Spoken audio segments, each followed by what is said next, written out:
فاهم؟ ما شافش الفيديو ده على اساس يعني ان هو لو كان شافه كان هيبقى جاهز، بس عادي. انا هقول لك انت الاكتئاب دوت جالك ازاي.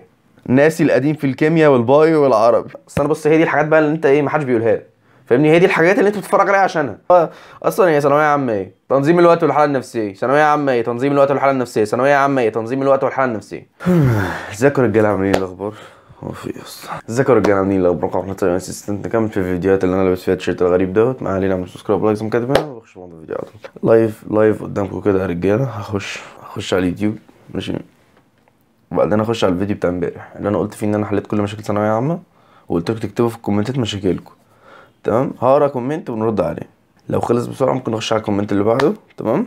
لحد ما نرد على كل الكومنتات اللي محطوطه على الفيديو دوت. الفيديو ده جايب يا نهار ابيض. 80 كومنت. الصدمه دي هتلاقيها كلها اسئله. انا عارف، اقسم بالله يا ابني انا عارف كل كومنت فيه. رايك بقى؟ بسم الله الرحمن الرحيم. كده الفيديو ده جايب 1000 مشاهده وجايب 80 كومنت. هنخش على طول في الرد من غير اي مقدمات. مبدئيا هو انا فعلا كنت بعمل كده، بس انا يعني مش يعني حاسس ان انا ما برشحش ان انت تعمل كده. فاهمني؟ هو في فيديو واحد بيقول لك خلص منهج ثانويه عامه في 80 يوم بالجدول ده، وحاطط جدول كده اتبعت لي قبل كده على الواتس. انا والله بفكر اعمل رياكت على الفيديوهات دي، يعني بفكر، فاهم يعني؟ نطلع كده نعمل رياكت على الفيديوهات دي، بس يعني لو هتبقى مفيدة ممكن اعملها، لو مش هتبقى كده مجرد بنتريق عليهم فمش. والله يا ريت يعني، بس مش هينفع عشان وقتكم بقى. نكمل في الموضوع ده. انا من وجهة نظري شايف ان الواحد عشان يقتل مشاعره كده عشان يذاكر دي حاجة يعني قاسية ووحشة. ماشي؟ ممكن تعمل حاجة بعد كده وحشة، فعشان كده ما برشحش الموضوع ده. فهقولك على ايه. هرد على كلمة فايه الحل. يعني انت معناه ان انت عايزة حل برضو، مش شرط الموضوع ده ازاي يتعمل، بس ايه الحل في ان انا دلوقتي من اول السنة كنت بدعك نفسي، فاهم انت؟ طخ مذاكرة بقى بالثمان ساعات والدنيا ماشية حلو، وبعدين دلوقتي مش قادر اذاكر غير 3 او 4 ساعات. اول حاجة لازم تعرف ان ده طبيعي جدا، يعني ده العادي اصلا. يعني ده اي حد خلص ثانوية عامة بيقولك ان هو هيحصل. ان انت في الاول هتبقى بتدعك نفسك قوي، وبعد كده حتى انا في اول القناه خالص قلت لك ادعك نفسك، ادعك.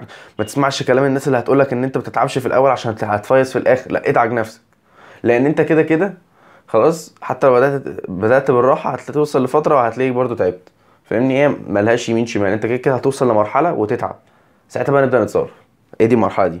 هنتصرف ازاي يا عبد الرحمن؟ انا قلت حاجات كتير قوي بخصوص الموضوع دوت، لان انا دلوقتي كل طالب اللي عنده مشكله مميزه. فاهم؟ في حد مثلا ضغط الاسره عليه مخليه مش عارف يذاكر. واحد يعني هو زهق. انا عارف ان كله فاكر نفسه زهق، بس فعلا في ناس زهقت فعلا الحقيقه بتاعته. تمام؟ في ناس اللي هو بيحصل لها حاجات فبتتاثر نفسيا. مثلا واحد ايه، امتحان الشهر طلع درجته وحشه، مش عارف يحل كويس في الواجب. الحاجات دي بتاثر عليه، فبالتالي مش بيعرف يقعد يذاكر كتير.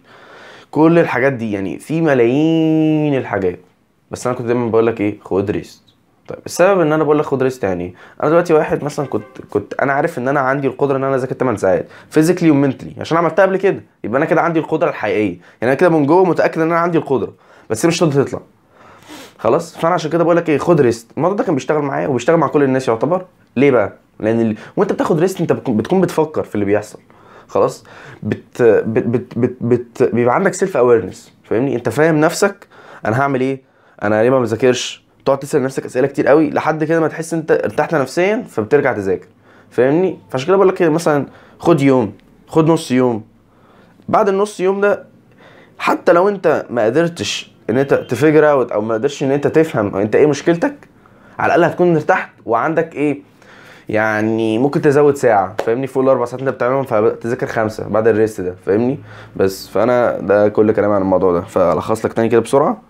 خد ريست، يكون يوم او نص يوم على حسب انت قد ايه حاسس ان انت ميت.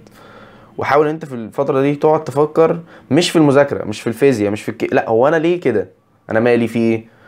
حسيت كده انا بس عشان تعبان شويه. خلاص يا عم انبسط بالنص يوم دوت او اليوم ده وارتاح وانبسط، اعمل اي حاجه بتحبها. فاهمني؟ بس ما تضيعش الريست كله في فيلم مثلا عشان دي مش حلوه. فاهم؟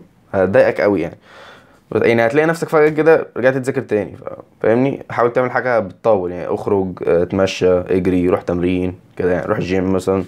لو انت بنت مش عارف، روح اطبخي مثلا طبخة كبيرة كده يعني.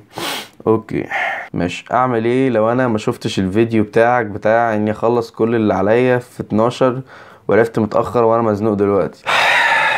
واحد بيقول لي عبد الرحمن انا ما شفتش الفيديو بتاع شهر 12 اللي انت كنت بتقول فيه ان انت لازم تدعك نفسك عشان تخش شهر واحد جاهز. فاهم؟ ما شافش الفيديو ده على اساس يعني ان هو لو كان شافه كان هيبقى جاهز، بس عادي. خلاص يعني هو دلوقتي واحد شايف نفسه في شهر واحد اللي هو شهر بقى الايه، المدرسين بيتجننوا فيه بقى، بيبداوا بقى يعملوا حاجات غريبه كده، هو مش جاهز. اعمل ايه يا عبد الرحمن؟ انا عارف ان الموضوع غبي فاهم، بس اعمل الصح. هتقولي ليه؟ ما هقول لك انا فاهمك حاجه. ليه بيقولوا عليا ان انا اكتر واحد بيخلص؟ مش عارف مين بيقول عليا كده، بس انا بحس ان انا بخلص يعني. لا بس اقسم بالله اتقال لي شويه كومنتات كده ان انا مثلا اكتر واحد بيفهم الطالب، اكتر واحد ما بيقولش كلام غير طبيعي. فاهم انت ليه بقى؟ لان انا ما بحبش اهبط. فاهم؟ انت دلوقتي واحد عنده مشكله، ايه المشكله يا اسطى؟ ما انت ليه مزنوق؟ عشان في مشكله، مراكم حصص، مراكم محل، ما بتعرفش تحل اصلا. المراجعات ما بتعرفش تاخدها. ايه ما بتعرفش تذاكر. فاهم؟ ما في ناس بتعرف تاخد حصص ما بتعرفش تذاكرها، في ناس بتاخد الحصه ما بتعرفش تحل، تقعد بقى ايه ساعتين ثلاثه ما بتعرفش تحل. ما هو بقى مش فاهم اللي بيحصل. فاهم؟ ايه المشكله؟ فاهمني؟ انا بقى كنت انا منتظر نفسي حد يقول لي كومنت عدل يعني. حد مثلا بيقول لي دلوقتي هو يا عم طبعا انت على راسي انا فاهم انت بتقول ايه فاهم، بس انا عايز افهمك حاجه، اعرف مشكلتك انت انت مشكلتك ايه؟ انت مزنوق ليه؟ ما بعرفش اخد الحصص، اتصرف بقى. خش بقى شوف الفيديوهات بتاعتي كلها يعني، سوري يعني، خش شوف اي فيديو بيتكلم عن الحاجات دي عندي وشوفه لو انت فعلا بتدور على حل. لو انت يا عم مش عايز تتفرج اقعد فكر وفكر في حل. انت ليه ما بتعرفش تاخد الحصص؟ خلاص يا عم انت واحد مالكش فيها ما بتعرفش تتفرج عليها اونلاين عشان انت بتكسل، بس انزل خدها سنتر. يا عم حملها لو هي يعني المدرس بيسمح ان انت تحملها وانزل اتفرج عليها في اي حته. يا عم اشحن كارت فكه وانزل اتفرج عليها في اي حته. فاهمني؟ اتصرف. فاهمني؟ اعمل اي حاجه. بس اعرف مشكلتك، ما تقوليش انا مزنوق دلوقتي. ايوه ليه؟ فهمت؟ ما هي هو ده السؤال المهم، ليه؟ انا ما بعرفش احل مثلا، او انا بقى ارد عليك اهو. يعني مثلا حد هنا بيقول لي ايه مش عارف احل فيزياء، تعال في حد رد عليه، تعال نشوف بيقول ايه. والله يا صديقي قول الحمد لله وارضى وخليك راضي بمستواك واطلب من ربنا في كل صلاة انه يفتح عليك من علمه الواسع، وليك رب اسمه كريم.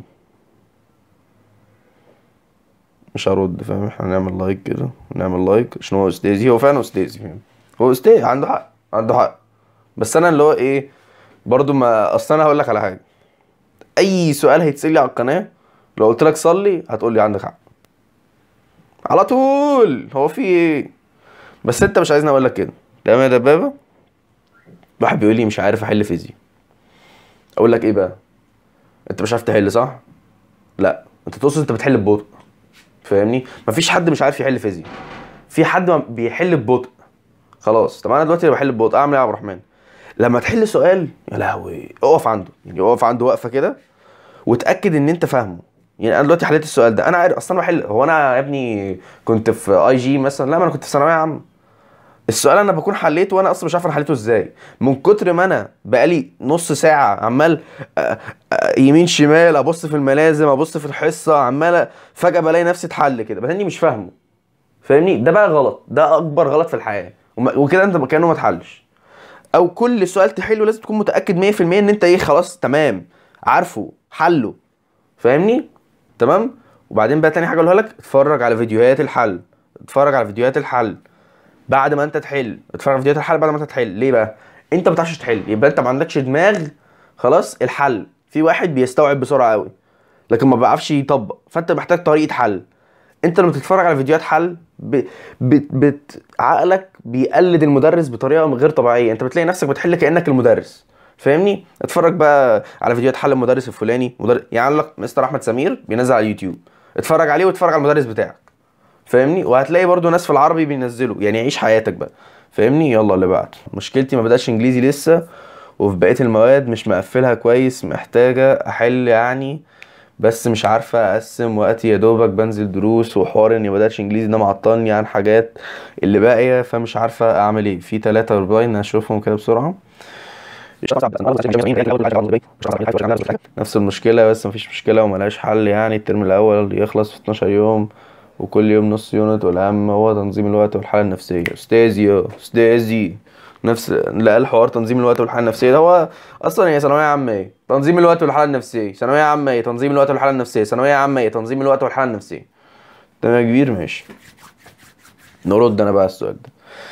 اللي هم قالوه صح، فاهم يا عم؟ نظم وقتك ماشي، وخلي الحاله النفسيه تمام. ما تقعدش بقى تقول ايه ده مراكم الانجليش، ده مراكم الانجليش، ده مراكم الانجليش. لا قول انا خلاص هخلصه يعني، فاهم؟ انا كل ما يجي في دماغك ان انت مراكم الانجليش، لا وانا ال 12 جيم الجايين دول هكون خلصته، فاهمني؟ واقل كمان يا ابني.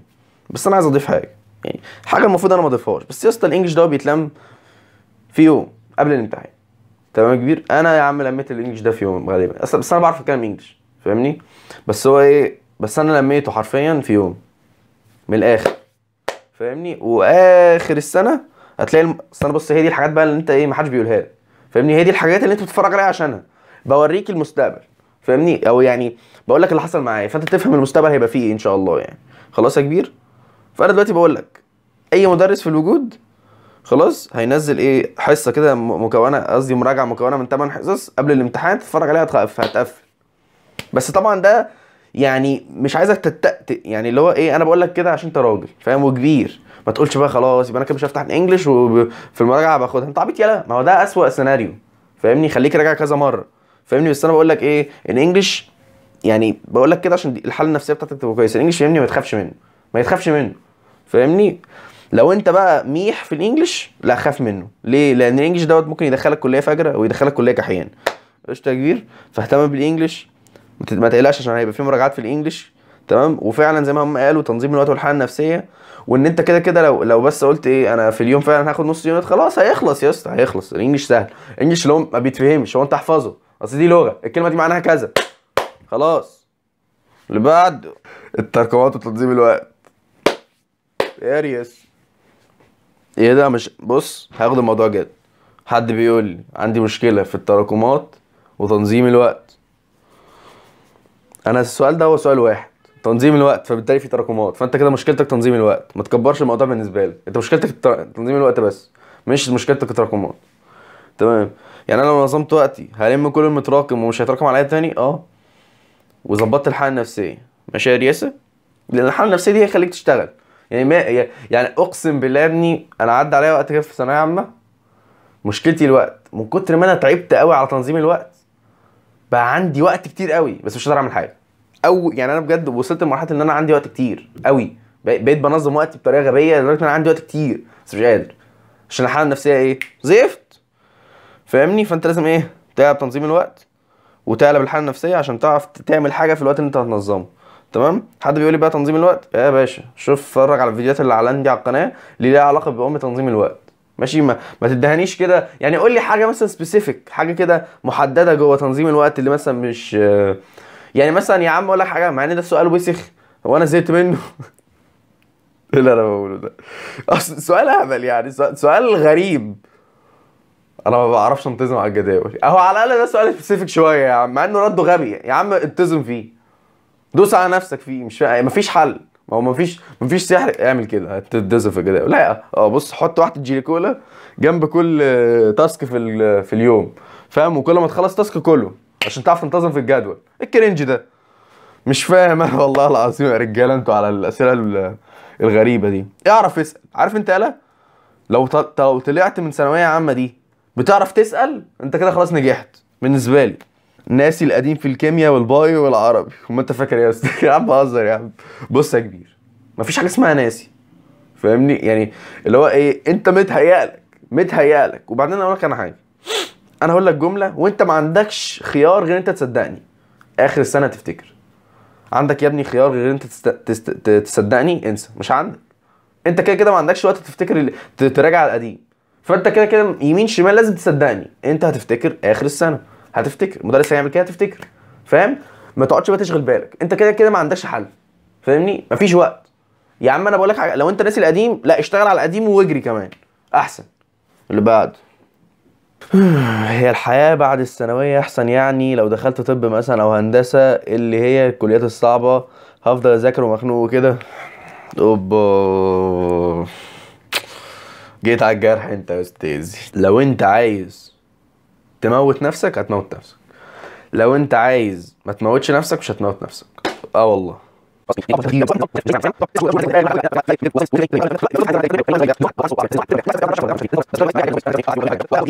فاهم؟ روح جرب بنفسك يعني، كل واحد بقى وتجربته واللي هو عايز يوصل له والجامعه والكليه اللي هيخشها، كل واحد وايه وطريقه تفكيره. يعني انا بس مش مدي اولويه للكليه، فاهمني؟ مع اني في كليه فاجره، بس يعني انا مش مديها اولويه الصراحه. لا يوجد تركيز واتخنقت. الحاله النفسيه دي الحاله النفسيه دي ظبطت هتلاقي تركيز ووقت. هتقول لي بقى طب اظبط الحاله النفسيه ازاي؟ لا، ما هو ده انا لازم احللك انت نفسيا. ما شوف بقى انا عشان تعرف ان انا مش هبيد، فاهم؟ انا ازاي اقول لك ازاي تظبط حالتك النفسيه من غير ما احللك نفسيا؟ فاهم؟ لازم احللك نفسيا الاول. معلش يا وحش، خلاص يلا اللي بعده. نعمل ايه فتره اكتئاب ثانويه عامه؟ ما عدتش عليها دي الصراحه، بس هقول لك دلوقتي. نشوف بس الريبلاي. حد بقى واحده بتقول بالظبط سكه دوري. اسمع دي. حد دلوقتي بيقول لي انت عندك اكتئاب، ماشي. انا هقول لك انت الاكتئاب دوت جالك ازاي. ازاي يا عبد الرحمن من غير ما تحلليني نفسيا بالشغل ده؟ عشان انا جامد جدا. معلش يعني، معلش اعمل ايه؟ طيب انا دلوقتي واحد جامد، اعمل ايه؟ اقعد بقى اقول لا انا مش جامد؟ لا يا عم انا جامد. ليه بقى؟ لان انت تتصدم دلوقتي ان انا هقول لك الحقيقه. عشان انت ضايق الافق، عشان انت زانق نفسك جوه بوكس كده اسمه ثانويه عامه. انت ما تعرفش ان ثانويه عامه دي كلها كام شهر وهتخلص، وحياتك هترجع تاني وهتبقى اوسع بكتير. يعني هتبقى مشاكلك مش مشكله بقى الهبل ده. انت لما تخلص ثانويه عامه مشكلتك مش تبقى في الحاجات البسيطه دي، تقعد تذاكر ومش عارفه ايه. انت يا ابني انت في ثانويه عامه اسهل بكتير. ليه بقى؟ لان انت عارف انت هتعمل ايه، ذاكر تنجح. هنا بقى في الحياه بعد ما تخلص انت مش عارف تعمل ايه، مش عارف ايه اللي هينجح وايه اللي مش هينجح. فاهمني؟ ايه علاقه ده بالاكتئاب؟ ده علاقته بان انت قول لنفسك كده انا همشي من الثانويه العامه دي مش هكملها، هتلاقي نفسك الكتاب راح على طول. ده معناه ان المشكله في الثانويه العامه نفسها، لان انت فاهمها غلط اصلا. هي مجرد مرحله، مجرد حاجه، هي مش حياتك. فاهم؟ الواحد بيكتئب لما حاجه تحصل جذريه تغير حياته كلها. فاهم؟ اللي هو مثلا ايه، اقول لك حاجه، سقطت يا عم هتجيلك اكتئاب بقى ساعتها وانا احترمك. فاهمني يا عم؟ انا محترمك، بس انا اقصد ايه، واحد سقط في الثانويه عامه اكتئب، واحد حد عنده مات الله قدر الله يعني اكتئب. لكن حاجه يعني مؤقته اصلا، يا هتيجي يا مش هتيجي، انت بتكتئب ليه يعني؟ فين الاكتئاب في الموضوع؟ فاهم حاجه؟ اظن وصلت الفكره يعني. اخرج بره الصندوق، اخرج بره الصندوق، اخرج بره الصندوق. بص كده من بره هتلاقي نفسك ايه الهبل ده. فاهم يعني؟ حاجه وهتخلص يعني. ايه الكومنت العملاق ده؟ طيب انا هقفل الفيديو على كده. اعمل سبسكرايب ولايك. كان معاكم عبد الرحمن سلامي اسيستنت او شانجي او يوشيتومو او صاحب قناه عبد الرحمن وليد الاساسيه اللي هتلاقيها تحت الديسكربشن، او صاحب براند كمل اللي انا هعلن عنه في الجروب الواتساب اللي تحت في الديسكربشن برضو ان شاء الله. بس كده ماشي. بكره ان شاء الله نكمل بقيه الاسئله، لان انا مش هسيب ولا كومنت، هرد على كل الكومنتات حتى لو كومنت فاهم هبل كده. سلام.